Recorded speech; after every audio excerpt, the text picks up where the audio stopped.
So anything giddy, to cut, cut your times, is that's the way to go. That's the goal. Yeah. That's the goal.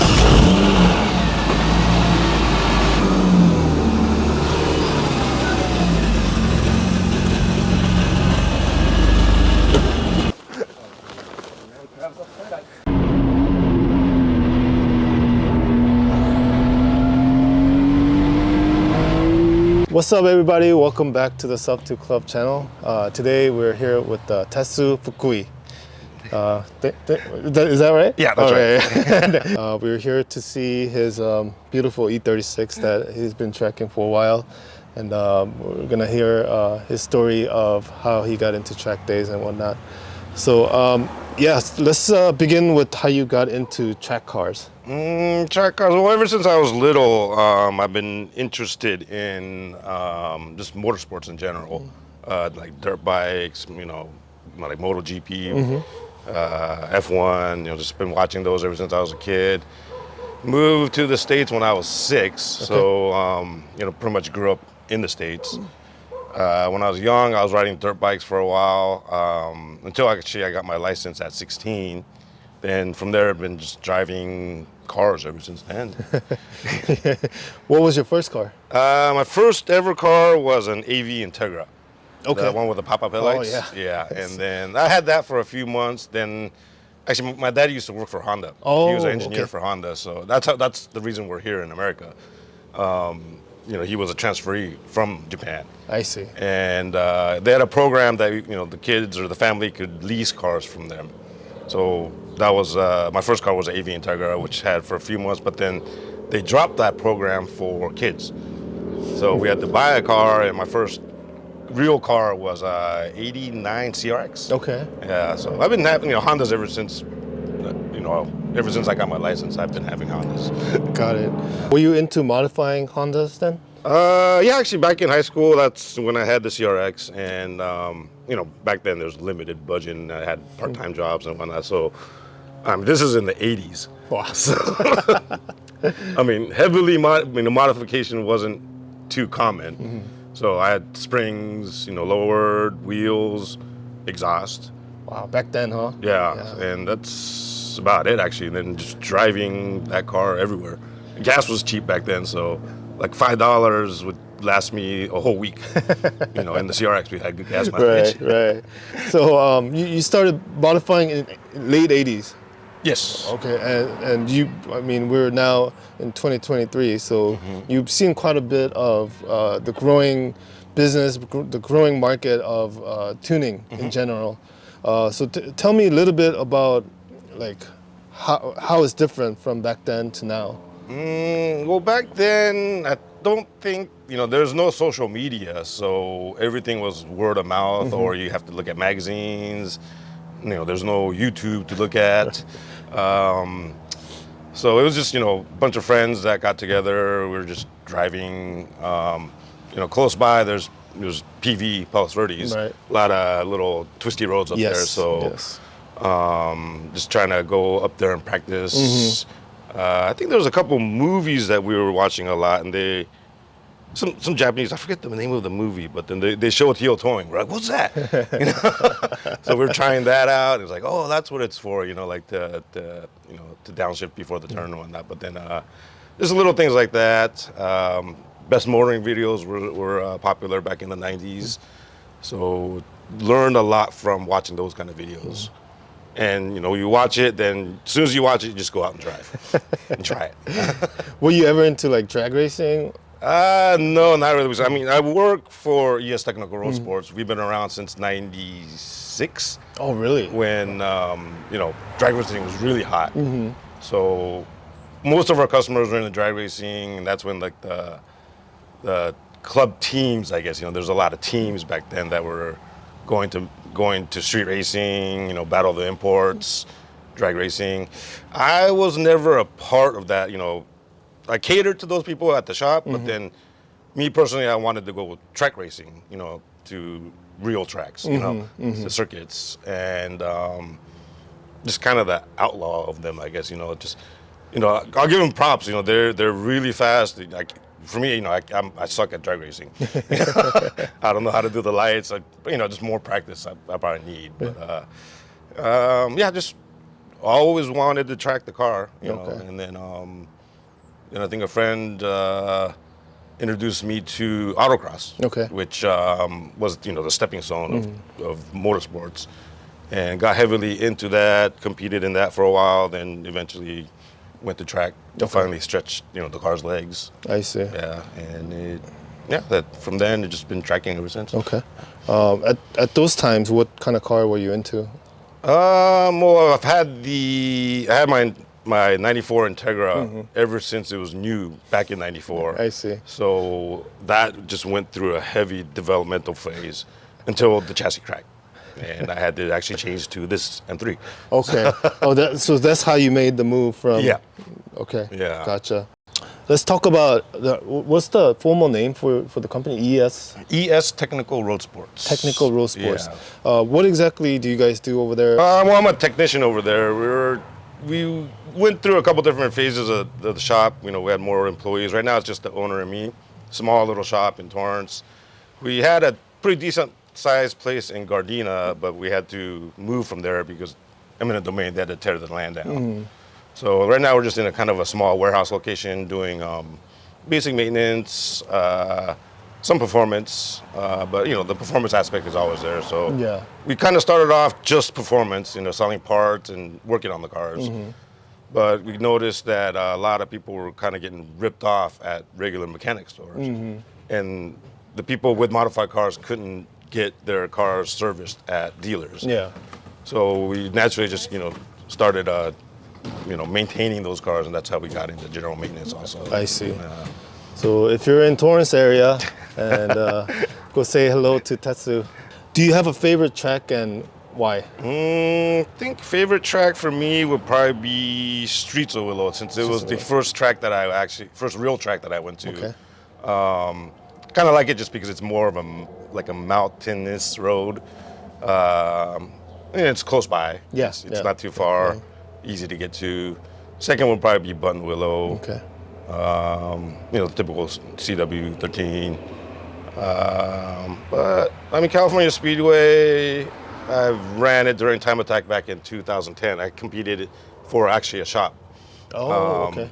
Inline 4. I don't think they're around anymore. But then they built a EK Civic that was full race prep, and we were competing in that for a year. Okay. And I had the opportunity to drive that, and won the series. So it was good. Nice. I won the class. Yeah. Do you have a dream car? Dream car. I don't know if I have a dream car, but the car that I would like to track right now would be the new GT3 RS. that thing just looks like a monster, so I would like to try that out. And I think there's a good reason behind that, right? It's a car to do it all, right? Yeah. I think it comes down to if you're a Ferrari fan or a Porsche fan. I'm more of a Porsche fan. I like the driving aspect of it, So yes. Yeah, I think that will probably be the car that I would want. Well, tell us a little bit about what kind of lap times you do on the E36 right now. Right now, actually, I am down to a 158.8. Okay. If I remember right.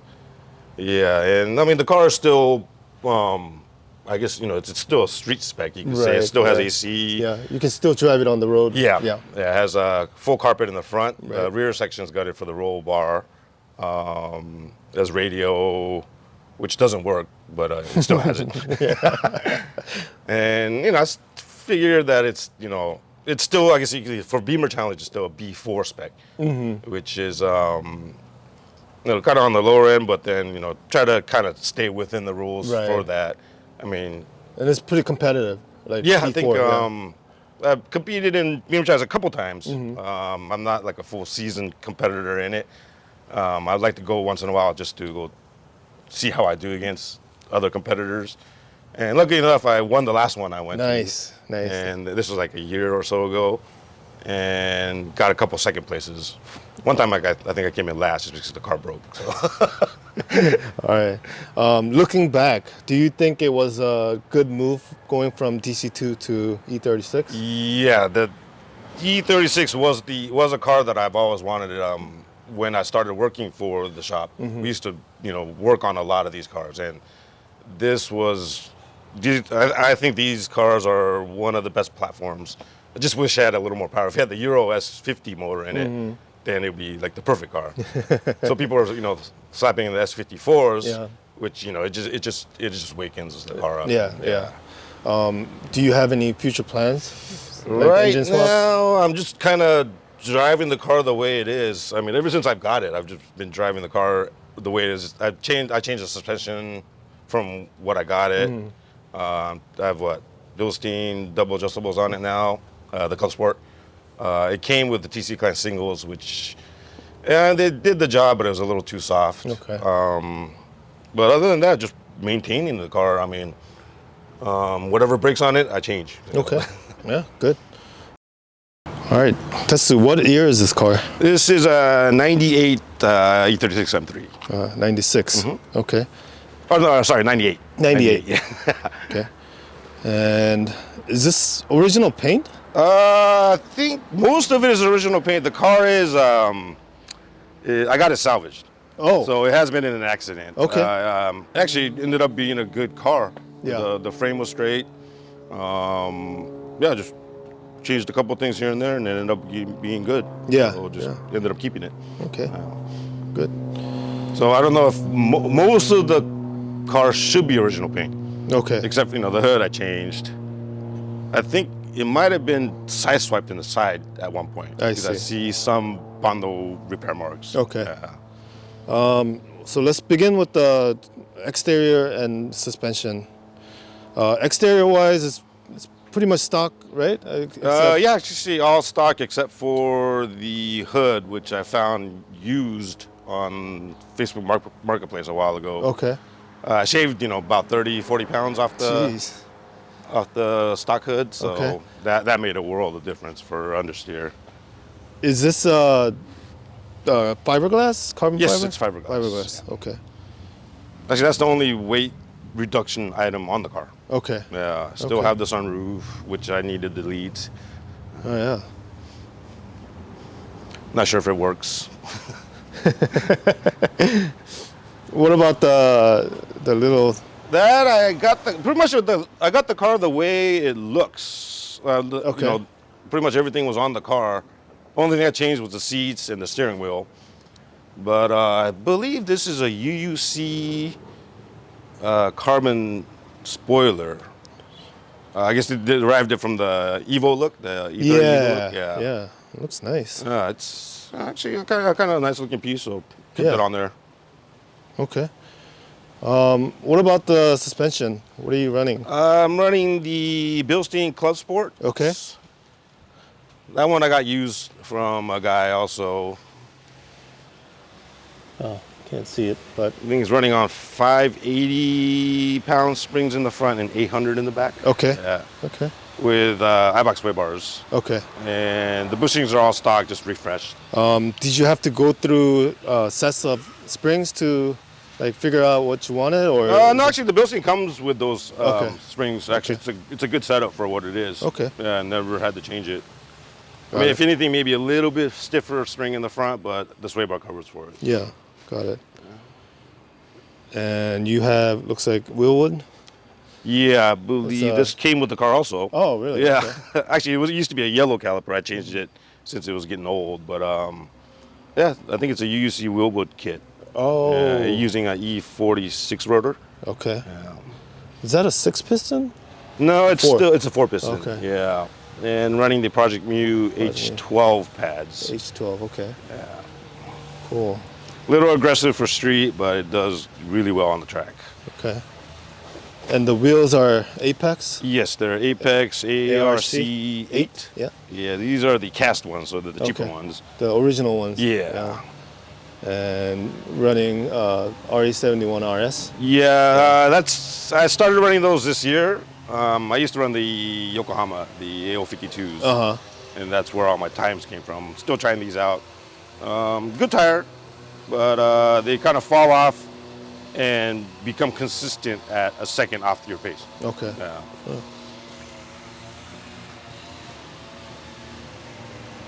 What about the brakes in the rear? The rear is a stock setup running the Project Mu Club Racer. Okay.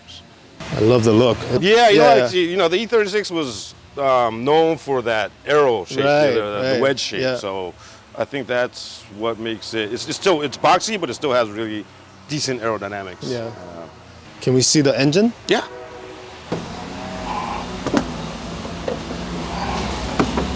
Makeshift proof. Damn, HID. Yeah, never just changed it. It's still working. So. I remember when those first came out, like, you know, like the real thing, right? Yeah. Like from OEMs. Yeah. I wanted it so bad, and then, you know, pretty soon they were flooded on like eBay. Now everything is LED, right? Yeah. Yes, we still have a bunch of them at the shop that are just laying around. Nobody wants them anymore. You know. So yeah, you were saying M50 manifold? Yes. S52? Yeah, the motor's completely stock. Rebuilt the head after a couple of track days when I first got the car. It actually blew the head gasket. Oh. And I think the previous owner put some kind of aftermarket head gasket in it, and it just took a dump. So refreshed the head, OE gasket. That's about it for engine. I mean, just M50 manifold. It has an active AutoWorks tune in it, which came with the car. Stock headers. I just have the active AutoWorks track pipe all the way from the header back. Okay. Is head gasket failure pretty common on this car? If you use the wrong head gasket. Okay. Yeah, there's a couple companies out there that have them, which, yeah. I mean, they're fine for daily driving, but as soon as you start tracking it, they take a dump. Okay. So you put OEMs on here? Yeah. Okay. OEM is the way to go, I also. Yeah. Yeah, I try to, you know, even my Integra, a lot of the parts that I try to use is OEM. Yeah. Can't go wrong with them. Right. Looks like you have Dynan intake. Yeah, I think that one, since these are carb legal. Back then when I was trying to smart the car, I had the active intake on it. So I needed a carb legal intake system, and Dynan was carb legal. Yeah. But I mean, you know, it is better than the open air. It's a cold air system. So, right. What about the cooling system? Cooling system is just at the CSF radiator. It came, when I bought the car, it came with a Mishimoto radiator, but it started leaking. Yeah. So just recently, I just changed this to the CSF. And then I think 2 track days ago, the fan caught the shroud and disintegrated. Okay. So I just recently, like 2 weeks ago, I changed it to the SPAL fan, electric fan. Oh, nice. Okay. And the shroud is OEM? Yeah, shroud is still OEM. Right. What about like oil cooler or anything like that? Oil cooler is the Cetrab. I forget how many rows this was. It's kind of overkill for this car. It's sitting. Oh yeah, right here. Yeah, you kind of see it here. Yeah. I had the auxiliary fan on there when I did the kit, so I couldn't mount it there, so I had to actually bring it down. I see. But now the auxiliary fan is gone, so I could kind of move it back. But I just haven't had a chance to do that. Very cool. Some kind of strut bar. Yeah, I don't know what kind of strut bar this is. It came with the car. Okay. Yeah. And you can see where the repair of the punched out shock tower was. Oh yeah. So Tetsu was telling us that he had strut tower failure at one point. Yeah, real weak point on these chassis. But I mean, if you have the brace or the what's that plate you put on the bottom? Yeah. If you have that, then you're fine. But I actually didn't have that until it was too late. Pounded down, welded. The reinforcement plates are actually spot welded onto the onto the chassis now. So I mean, you can tell from these ripples right here. Yeah. When this starts happening, that's when it's starting to go. So if you guys have an E36 and see those rippling, yeah, you guys gotta watch out. It's good to know. And looks like you're running a lot of caster. Yeah, max caster. That's a good thing about these E36 M3s. They run a lot of casters, so really good for straight line stability. And Are these camber adjustable too? Yeah. Okay. Yeah, very cool. Alignment's set at like 3.7 in the front and 2.7 in the back. Okay. Yeah.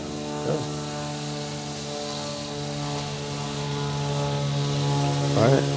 Can we see the trunk? Is there anything to see? Nothing new. Nothing in the trunk. Still has the interstate battery that's leaking. Oh, let me get this out. Spare tires in there. Just nothing in there. Nothing special, but it's leaking pretty good. So I got to get rid of this battery before it punches a hole through it. Wow, eBay tower bar. Put this net there so nothing goes flying in there. And those knobs are pretty gnarly on. Yeah, those are the double adjustables, rebound and compression. Cool. So it's a good suspension for the price. Yeah. Yeah. No, there are better ones out there now, but I mean these are decent. What the price range when you were buying them? Wow. I think I bought these for like $2,000. Okay. That's not bad. Something like that. Yeah. Back then. Oh. I think they retail for like $4,000 or something. Wow. Like that. Yeah. It looks like the rear was welded as well. Yeah, that one was already done. That's another weak point on these cars too. I see. If you don't have the reinforcement plates or a tower bar on there, they're gonna punch through. Mm-hmm. So I guess that side punched through. So somebody repaired it. Not the prettiest job, but it's been holding up. Yeah. And you always carry the spare? Yeah, well, street driving. Yeah. Okay. Yeah. Very simple, effective. And this is a friend of mine got this for me. It was incomplete, but these toolkits are great. Oh, nice. Yeah. You got me a complete one, so it comes in real handy. Yeah, that's pretty cool. Good spot too, so easy to get to. Yeah. It looks like you have, what is it? Aftermarket exhaust? Yeah, this is the Active AutoWorks. Okay. Yeah. Active AutoWorks. I used to have just the MagnaFlow 3-inch pipe all the way, but it just got old, and as soon as I turned 50, I needed to quiet things down. So just for street driving. I mean, I don't daily drive the car, right? But if I go to like some little canyon cruise or whatnot, I don't need to.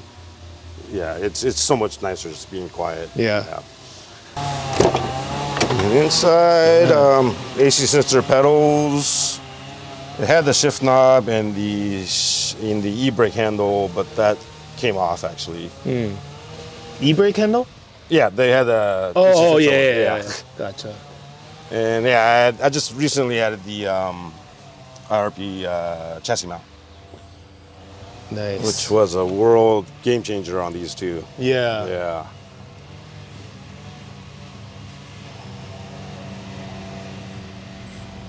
Very simple. The Alpine deck. Yeah. That's pretty cool. No amps in it, so the radio doesn't work. The tweeters fell off the doors. Cool.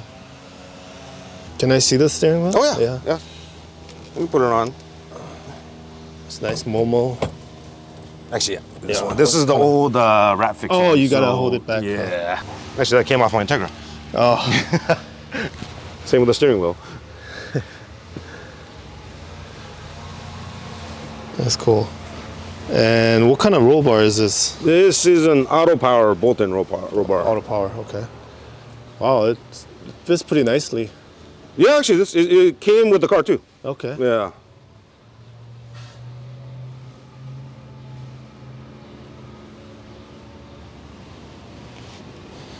Very cool. And then Sparkle, what is it? Argo. Let's see. Sparkle, Ergo. I need to get my fat ass in there somehow. This passenger's Evo, if I believe. Evo, yeah, it says Evo.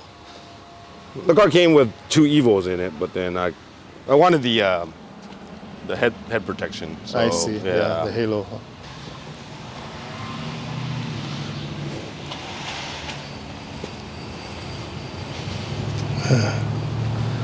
Nice and simple.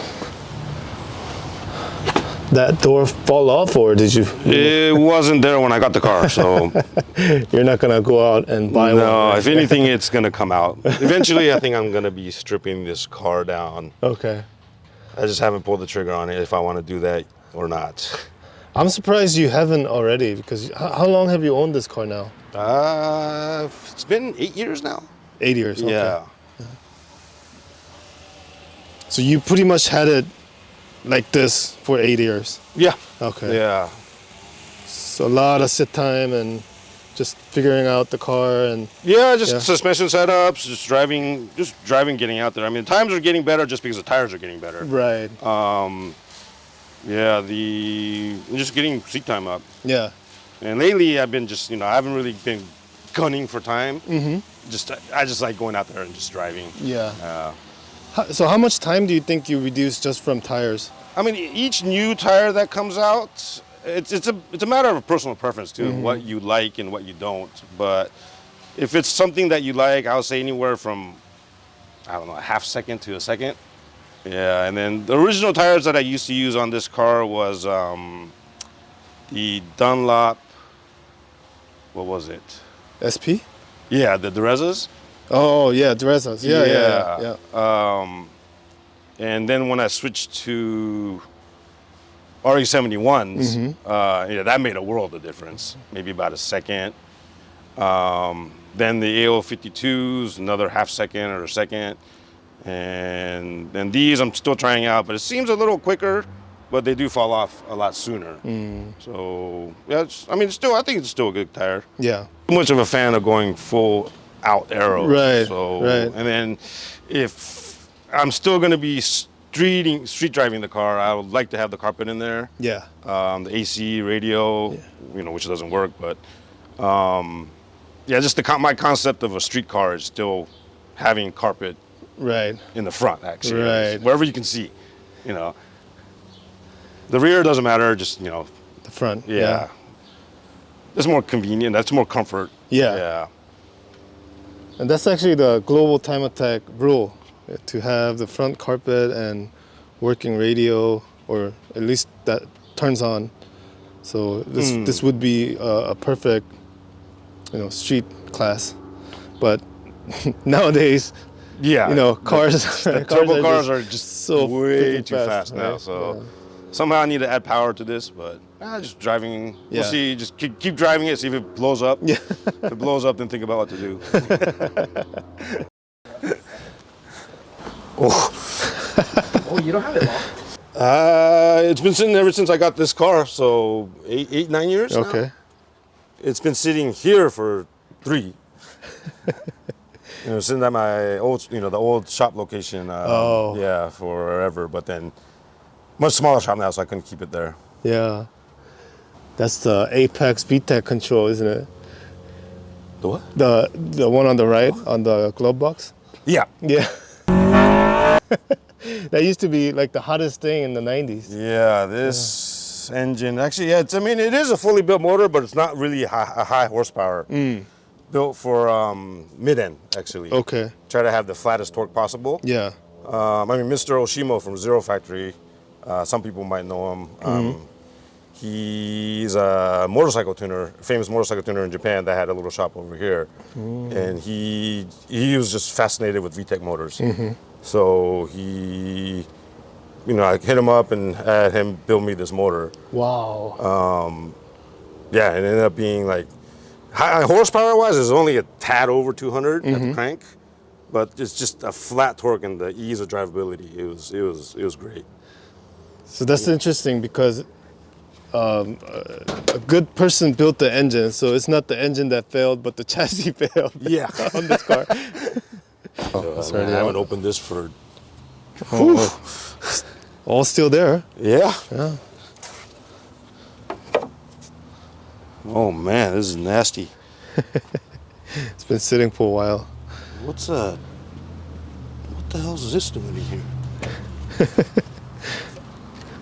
What is this? Maybe you drank a little too much one day and then. I don't know. Yeah.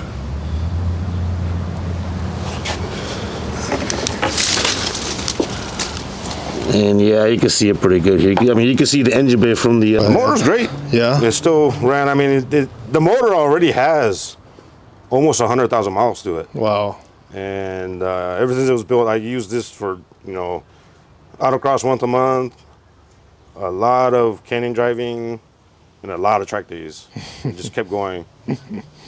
Right now, I think it's blowing a little smoke because the either the rings, the oil seal on the rings, might be kind of getting sludged up. Any plan with this thing? Either part it out or just change chassis. I still like the Integra. I mean, you know, good thing about these B motors, you can put it in anything. Anything, yeah.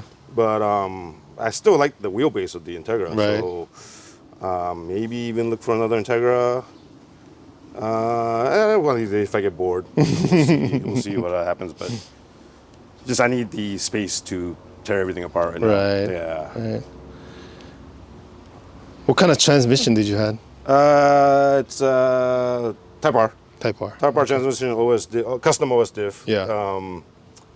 That they did for me, changing all the lock timing and everything.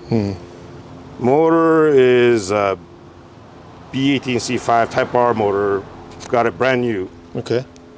Took it apart, had a Mr. Oshimo balance everything. The head is a GSR with all Type R internals. Only thing aftermarket in the whole motor is the retainers. Okay. The valve spring retainers. Okay. Which actually wore out, 60,000 miles. So those were replaced. Other than that, everything's factory parts. I would love to come back and see this car running again, or maybe this engine running again in another car. So Tetsu, a couple questions for you. What does Sub 2 Club mean to you? Actually, to do Sub 2 at Button Willow was a goal. Probably when I got this car, I was close forever. Like, you know, I think I started off like a 204 or 5, then 3, then I think I was stuck at 201 forever. Then one time I got like a 2 flat 0.3 or something. I was like, oh, almost there. Then finally, when I was able to do Sub 2 there, that was the goal. Yeah. And then, I mean, from there, you know, there's always more. Yeah. So, you know, trying to get faster and faster is probably the meaning of Sub 2 Club. And what things about life do you learn through cars? I think just never give up. Yeah. Yeah, just try to always keep pushing. There's always room for development. I mean, there are times that it's gonna set you back. Just in life, you know, you got down times, and like right now my times aren't going up; they're actually going down. You know, so I don't know if it's the car, or probably myself. But you know, the more you work at it, you know, of course it's gonna pay off, and you know, you do meet a lot of friends when you do go to the track. So just common interest. Good part of life, I guess, you know, just meeting up with people and talking about cars, whatever we like. Yeah. All right. Any final thing you want to say to the audience? I think just people that want to track, I know it's really intimidating for new guys to come out just because they don't think the car can handle it. Any bone stock car could handle a track day. Well, it depends on your skill level, but it's just getting out there and having fun. Right. So I would say just, you know, just come out, and if you are interested, just come out, have fun.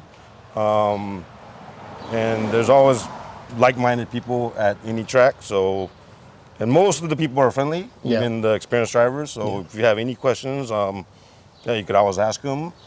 You know, lately they're not giving ride-alongs too much, but back then, you know, you could get ride-alongs from people. Certain tracks still allow it, certain organizations still allow it, but you know, don't feel bad if they don't want to give you a ride just because maybe they're going for time or they're doing some testing. But just, you know, ask questions. Yeah. People always love talking about their cars. So, Right. Yeah, just just go out there and have fun. All right.